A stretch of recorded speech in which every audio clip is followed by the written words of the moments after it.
¿Qué tal? Bienvenidos, bienvenidas. Estamos en un nuevo capítulo de Periodismo Puro y Sin Apuro, el programa periodístico quincenal en mi canal de YouTube. Esta vez improvisando un poco el set por aquello del tráfico en Bogotá. Hoy vamos a hablar de un tema del que seguramente muchos de ustedes han empezado a oír hablar recientemente. Me refiero a las tierras raras. Oímos esto después de ese desafortunado encuentro del presidente Trump con el presidente Zelensky en la Casa Blanca, en el que supuestamente iban a firmar un acuerdo para que Estados Unidos pudiera explotar las tierras raras de Ucrania a cambio de la continuación del apoyo económico y militar de Estados Unidos a Ucrania. Pero bueno, el acuerdo no se pudo firmar. ¿Qué son las tierras raras? Para hablar de esto nos acompañan dos personas de inmejorables calidades. Martín González, que es el coordinador del grupo de expertos en metalogenia y recursos minerales de la Asociación de Geología y Minería de Iberoamérica, y también es director del Instituto de Geología y Recursos Minerales en Argentina. ¿Qué tal, Martín? Bienvenido. Hola, ¿cómo andas, Claudia? Muchas gracias por la invitación. A ti por aceptar. Y nos acompaña además Alicia Valero. Ella es directora del Grupo de Ecología Industrial en el Centro de Investigación de Recursos y Consumos Energéticos Energaya, en España. Es investigadora, autora de más de 100 publicaciones, es docente. Alicia, bienvenida a Periodismo Puro y Sin Apuro. Muchas gracias, Claudia. Encantada de estar con vosotros. Mil gracias. Bueno, ¿qué son las tierras raras y por qué todo el mundo las quiere? Martín. Bueno, las tierras raras son un grupo de elementos químicos, ¿no? Que se encuentran en la naturaleza. En algunos sectores de la naturaleza se los encuentra en cantidades anómalas y eso conforma un depósito mineral que se explotan y es de donde se extraen económicamente, ¿no? ¿Y por qué? Si bien se conocen desde hace muchísimos años, en las últimas décadas han tenido una gran preponderancia por su utilización en la industria electrónica, ¿no? Entonces, la recuperación de las tierras raras, la explotación de las tierras raras, empieza a ser un tema bastante importante, porque muchos componentes electrónicos tienen tierras raras en su composición. Claro, y Alicia, es que estamos hablando ya para darte paso de cómo el mundo cada vez consume más los productos que requieren el uso de tierra, requieren contenido de tierras raras o de los minerales de las tierras raras. Voy a compartir un dato simplemente para ejemplo. En el año 2020, uno de cada 25 vehículos que se vendieron fue un vehículo eléctrico. En el año 2023, uno de cada cinco. Y por ejemplo, los vehículos eléctricos requieren muchos de estos minerales que están en las tierras raras. Pero cuéntanos tú que eres la experta, ¿por qué todo el mundo quiere las tierras raras y qué son en realidad? En realidad estamos más bien hablando de minerales críticos. Las tierras raras, como comentaba el compañero, pues son un conjunto de elementos, en realidad son 17 elementos de la tabla periódica y no son tan raras como dice el nombre, ¿no?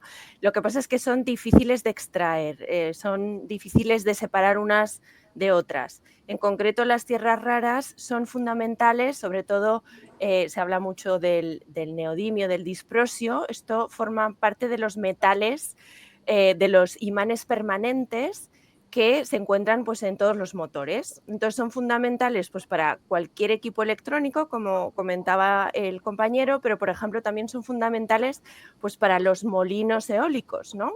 Porque tienen un gran motor.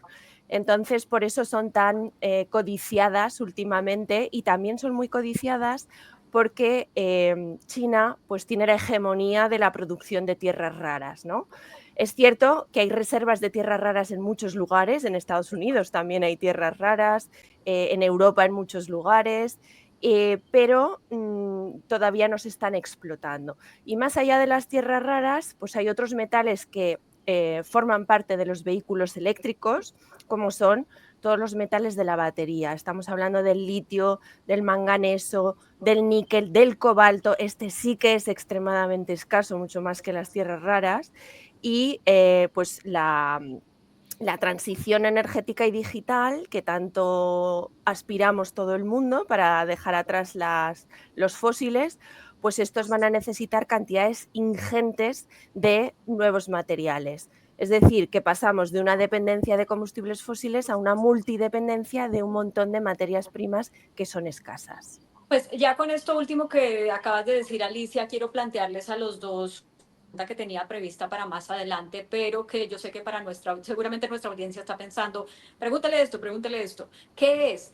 Si estamos aprendiendo que extraer las tierras raras, esos 17 minerales de las tierras raras, y además los otros minerales que están dentro de ese campo más amplio que son los minerales críticos, implica un impacto ambiental tan alto porque son difíciles de extraer de la tierra, no nos va a salir, como decimos coloquialmente, lo comido por lo servido, es decir, por andar buscando transición energética para la que se requieren estos minerales, igual vamos a tener que hacer un impacto ambiental enorme para poder tener más molinos de viento, más parques solares. No termina siendo a lo mejor igual de mal impacto en el medio ambiente las tecnologías que llamamos limpias? Martín. Bueno, es indudable que las tecnologías para la transición energética requieren de mucho más materias primas minerales que las tecnologías convencionales que consumen hidrocarburos, ¿no?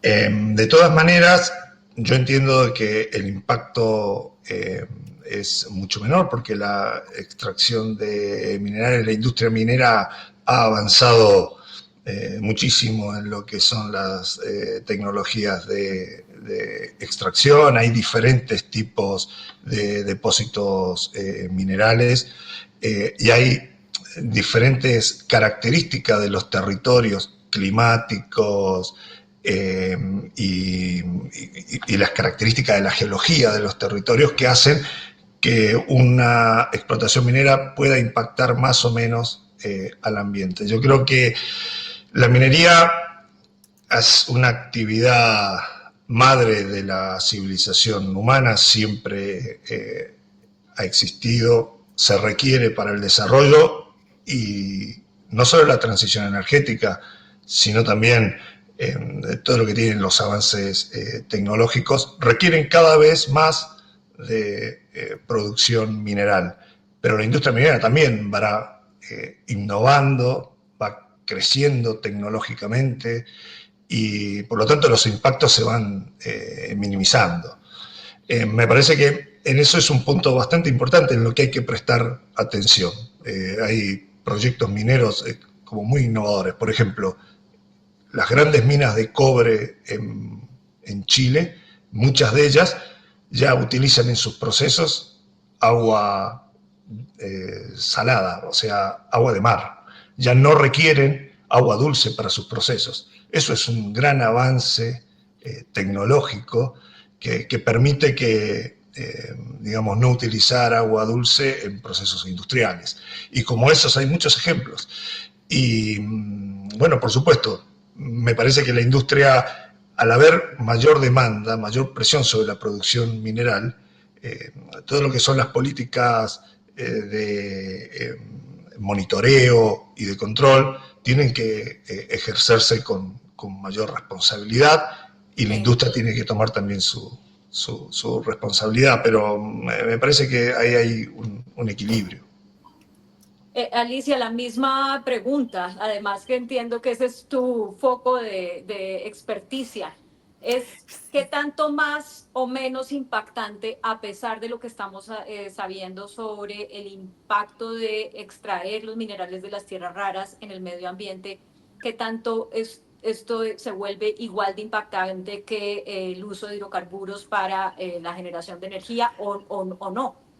Pues precisamente hemos hecho un estudio recientemente sobre cómo hemos evolucionado la matriz energética mundial en el pasado y cómo vamos o cómo pretendemos llegar en el futuro a través de las energías renovables, las tecnologías limpias, ¿no? Y claro, la diferencia entre una central térmica de carbón, por ejemplo, y una producción equivalente de energía con un aerogenerador o con la fotovoltaica, pues es evidente. En la central térmica tenemos que alimentar continuamente con carbón o con petróleo, tenemos que seguir extrayendo, mientras que las energías renovables pues requieren de la energía del sol. Sin embargo, la infraestructura para hacer una central térmica es mucho menos impactante que la infraestructura para construir pues, el equivalente energético en fotovoltaica o en eólica. De tal forma que además para extraer necesitamos energía y esa energía hasta ahora ha sido fósil y a medida que se van agotando los yacimientos, pues más energía tenemos que invertir, a pesar de que efectivamente, como comenta Martín, pues hay mejoras, ¿no?, en la extracción minera. Entonces, de acuerdo con nuestros estudios, en el pasado realmente el producir un megavatio hora con pues, solar, por ejemplo, pues al final tenía un balance negativo, es decir, que se invertía más energía de carácter fósil por megavatio producido de carácter renovable, ¿no? Sin embargo, ya estamos en un punto en el que pues nos da más energía limpia el aerogenerador pues el molino eólico que lo que hemos invertido en términos fósiles, ¿no? Porque todavía seguimos extrayendo. Y a medida que vayamos convirtiendo la economía en una economía más verde, más limpia, pues la energía va a proceder más de energía, por ejemplo, la energía eléctrica procederá de energías renovables, con lo cual poco a poco iremos mejorando todavía aún más esa visión medioambiental de la economía, ¿no?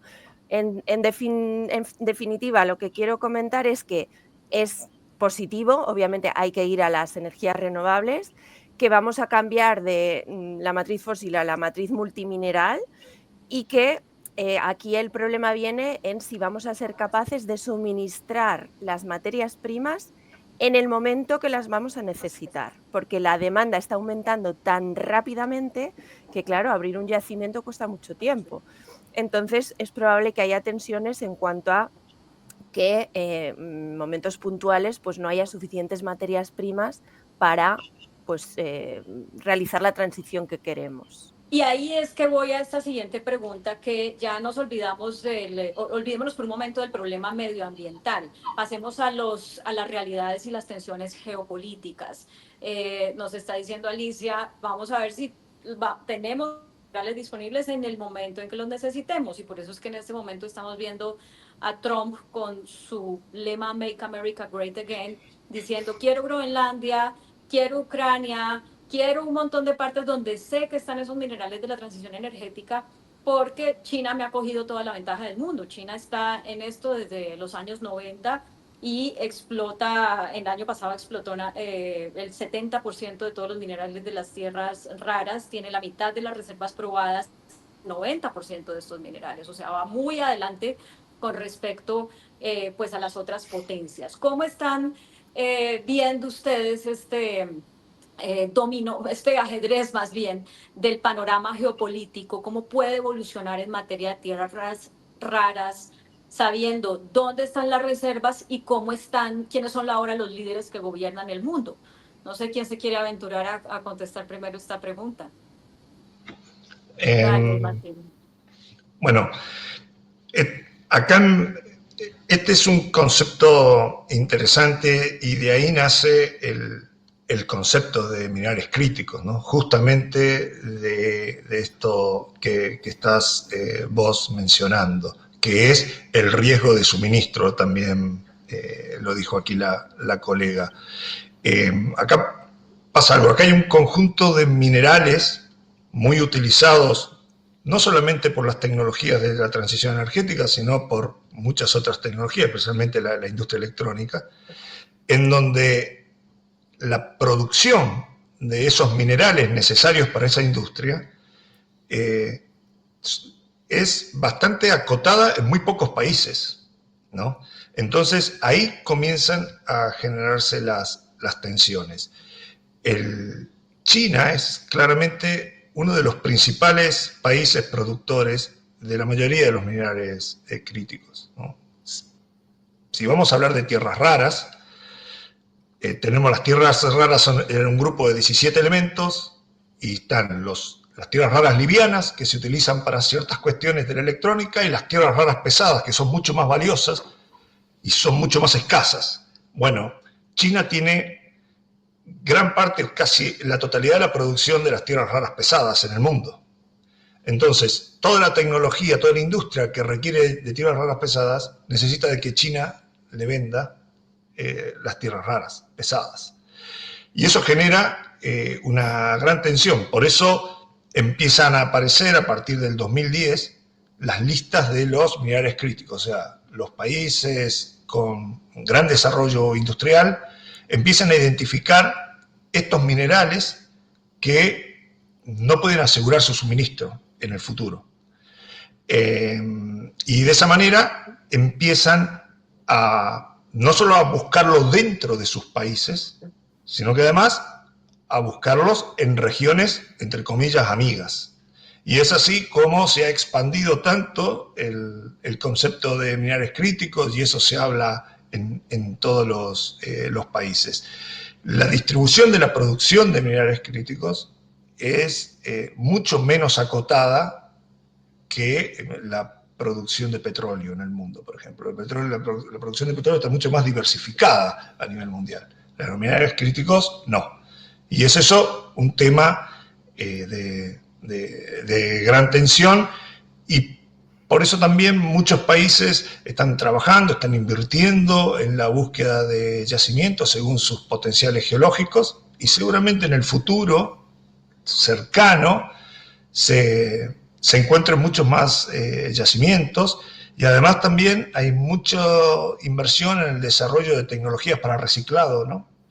Para el retratamiento de los desechos mineros de antiguas minas. O sea, se están buscando fuentes también alternativas. Eso también es bastante positivo. Alicia, ¿hacia dónde ves tú que va a evolucionar esto geopolíticamente hablando? Hablábamos hasta hace un tiempo de la siguiente guerra mundial va a ser por el agua. Y al parecer, como están las cosas hoy, uno podría, digamos, decir, o al menos preguntarse, ¿la siguiente guerra mundial va a ser por las tierras raras? Yo, claro, no soy experta en temas políticos, pero lo que sí que vengo observando es que China ha sido muy astuta desde los años 60 o incluso antes, en donde se ha dado cuenta que pues la hegemonía no la tiene el que tenga más armas, sino la hegemonía tiene el que controla las materias primas y los recursos. Y es así, o sea, tiene la sartén por el mango, porque puedo hablar desde el punto de vista de Europa, donde vengo. Pues en Europa nos hemos convertido en una región muy limpia, muy eficiente, porque la industria pesada, la minería, todo lo que contamina, lo hemos externalizado.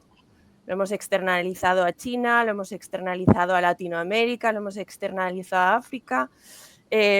La mano de obra barata, las cosas que se hacían, digamos, de forma barata, las hemos externalizado, y aquí pues solo se hace el último paso, ¿no? Y eso nos ha convertido en extremadamente vulnerables. Lo hemos visto en la pandemia, lo estamos viendo ahora, como pues cuando falta un pequeño chip que puede pesar 10 gramos, se para la producción de la todopoderosa industria automovilística europea, siendo que un coche puede pesar 1.500 kilos, ¿no? 10 gramos. Es decir, que cuando nos falte un coche, un vehículo, es una auténtica mina con ruedas, o sea, tiene toda la tabla periódica dentro. Si nos falla un elemento, aquí se para todo. Entonces, esto China lo ha entendido muy bien. Tiene la hegemonía de todo, no solo de las materias primas que posee, como tiene un vasto territorio, tiene muchas materias primas, pero si no las tiene, pues está comprando vastos territorios de África, de Latinoamérica, incluso de Canadá y de otros países. Y no solo eso, sino que además controla el refinado de esas materias primas. Por lo tanto, pues hablaba el compañero del cobre chileno, pues bueno, el cobre chileno concentrado, mucho de ese cobre pasa a China y luego Chile tiene que comprar a China su propio cobre, ¿no? Es una simplificación, pero eso está pasando, ¿no? Con lo cual, pues es cierto que es posible que los conflictos que vayamos a ver están asociados con la escasez de recursos en general.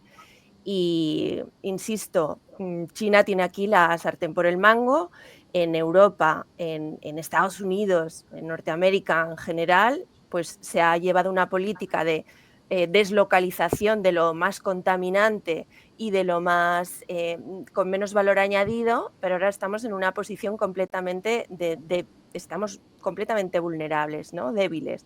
Por lo tanto, ahora las políticas son vamos a reindustrializar Europa, vamos a reindustrializar Estados Unidos y vamos a volver a explotar minas que se habían abandonado, y esto, ojo, porque al menos en Europa o en España lo puedo hablar de primera mano, no queremos una mina cerca, nadie quiere una mina cerca por todo lo que contamina, ¿no? O que parece que contamina. Por lo tanto, la situación es tensa, pues precisamente porque vemos que los roles hegemónicos que ha habido en el pasado se están cambiando. Simplemente, pues China dice, me haces aranceles, no te doy indio, no te doy germanio. Ostras, ¿y ahora cómo hago yo mis chips, no? Con lo cual nos estamos dando cuenta de lo vulnerables que somos, y yo creo que con armas no se solucionan las cosas precisamente. Bueno, ya para concluir, quiero darles la palabra a los dos para pensar en la gente, porque el ciudadano del común, ¿qué puede hacer respecto a esto, no? La gente ve lo que pasó con la reunión de Trump y Zelensky, la gente ve lo que está pasando con China y los aranceles, pero al final de cuentas, ¿qué podemos hacer cada uno de nosotros como individuos en nuestra cotidianidad para, si es posible, minimizar las tensiones, evitar que esto escale al punto de una guerra, ¿no? ¿Qué podemos hacer si es que podemos hacer algo? Martín. Bueno, ha sido muy interesante escuchar a Alicia como ciudadana de Europa, digamos. Creo que una parte, algo que debemos hacer es pensar y sincerarnos sobre cómo queremos vivir y qué es lo que deseamos, ¿no? O sea, no podemos ser ciudadanos tecnológicos sin minería. Y me parece que como ciudadanos tenemos que aceptar que la minería tiene que existir, que hay muchísimos avances tecnológicos que permiten una minería sustentable. Lo que se hace se saca el material y ese no vuelve, pero es un material que está debajo de la tierra, digamos. No, lo ha hecho el ser humano toda la vida. Es la única manera de tener tecnología, extrayendo minerales. Entonces me parece que ahí tiene que la ciudadanía en general hacer un sinceramiento. O sea, no podemos volver hacia atrás. Somos seres tecnológicos, y la minería es una actividad en la cual hay que vivir. Querer sacarse de encima la minería trae sus consecuencias, y lo ha explicado muy bien Alicia en su experiencia europea, y yo no creo que el problema sea una crisis o que vayamos a tener una crisis de minerales. Como geólogo, como conocedor de la geología, hay depósitos minerales, simplemente hay que buscarlos. Es verdad que lleva su tiempo. Descubrir un depósito mineral y empezar a explotarlo puede llevar 10, 11 años, pero tampoco son muchos años para lo que es el desarrollo de la humanidad. O sea, me parece que no es un gran problema la escasez de minerales.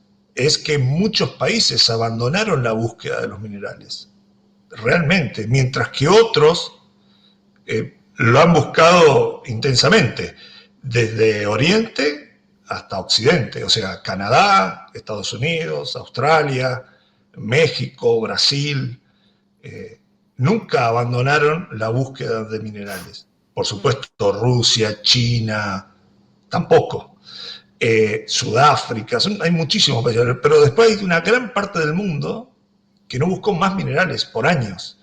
Bueno, y el consumo de minerales ha aumentado y va a aumentar muchísimo. Por lo tanto, yo creo que lo que hay que cambiar es eso. Diría, yo a la gente le diría, infórmense sobre la minería, sobre la actividad minera. Ya no es lo que se veía hace 50 y 60 años. La minería también es una industria altamente tecnológica y que necesita de la aprobación de la ciudadanía, si no, no puede existir.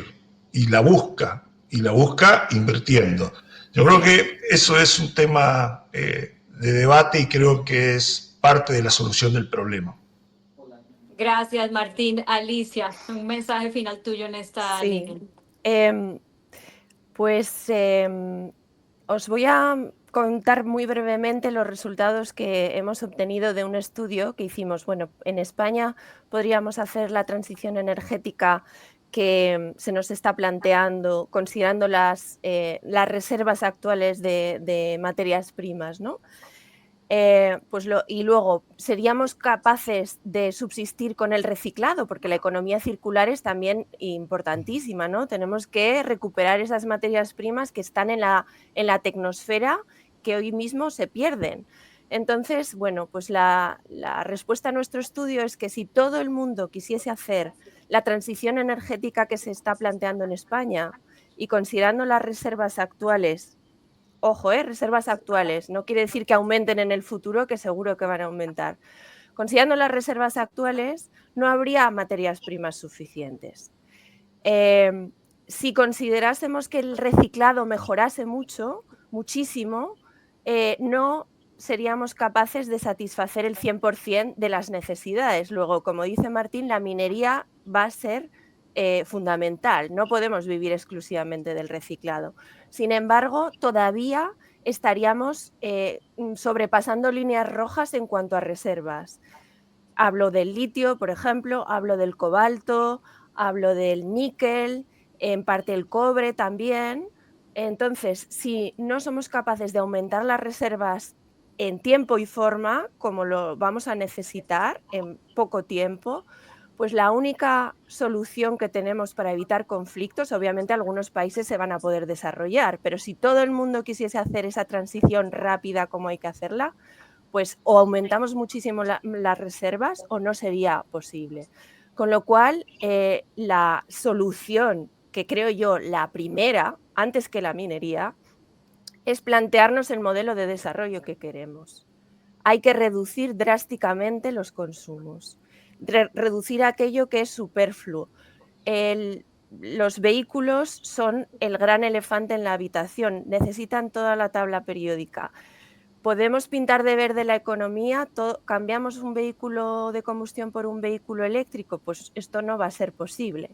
Entonces, más transporte público, más alargascencia de los equipos. ¿Tenemos que cambiarnos de móvil cada 2 años? No es posible. Entonces, en un planeta finito no caben deseos infinitos. Hay que reducir, no podemos seguir extrayendo exponencialmente los recursos del planeta, porque aunque todavía queden recursos o reservas, pues a este ritmo, o sea, es que en 22 años hemos extraído tanto como en toda la historia de la humanidad. ¿Cuánto tiempo vamos a poder seguir llevando este ritmo?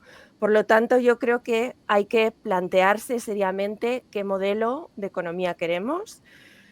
Frente a los muros hay que derribar los muros, hay que pensar en colaborar, hay que pensar en los cuidados, hay que pensar en lo común, hay que pensar pues bueno, en qué es lo realmente importante, ¿no? Lo realmente importante es tener la última tecnología o es pues tener a la familia cerca, etcétera. Entonces yo creo que tenemos una crisis de valores y esa es la que hay que solucionar drásticamente porque, bueno, pues estamos viendo que el mundo está yendo por unos derroteros que creo que no son, desde mi punto de vista, los que, bueno, pues los más adecuados. Pues Alicia y Martín, a mí me dejan pensando mucho. Estoy segurísima de que a nuestra audiencia también. Este no es un tema fácil, este es un tema que nos compete a todos y que es bueno aterrizarlo, entenderlo para poder saber cuál es el rol que cada uno de nosotros puede jugar en el consumo que hacemos en el día a día, pero también en las decisiones que tomamos en materia política. Así que pues les agradezco mucho por haberme acompañado en la conversación sobre este tema que considero urgente para la sociedad y espero que no sea la última vez. Muchas gracias, Martín. Muchas gracias, Alicia. Muchas Gracias, gracias. un gusto. Bueno, y a ustedes también muchas gracias por acompañarme en este nuevo capítulo de Periodismo Puro y Sin Apuro. Recuerden, salimos los domingos cada 15 días a las 10 de la mañana hora de Colombia y para que no se lo pierdan nunca se pueden suscribir a mi canal de YouTube Claudia Palacios Oficial para que les lleguen las alertas de este y de los otros contenidos que también salen acá. Muchas gracias y hasta la próxima. Chao, chao.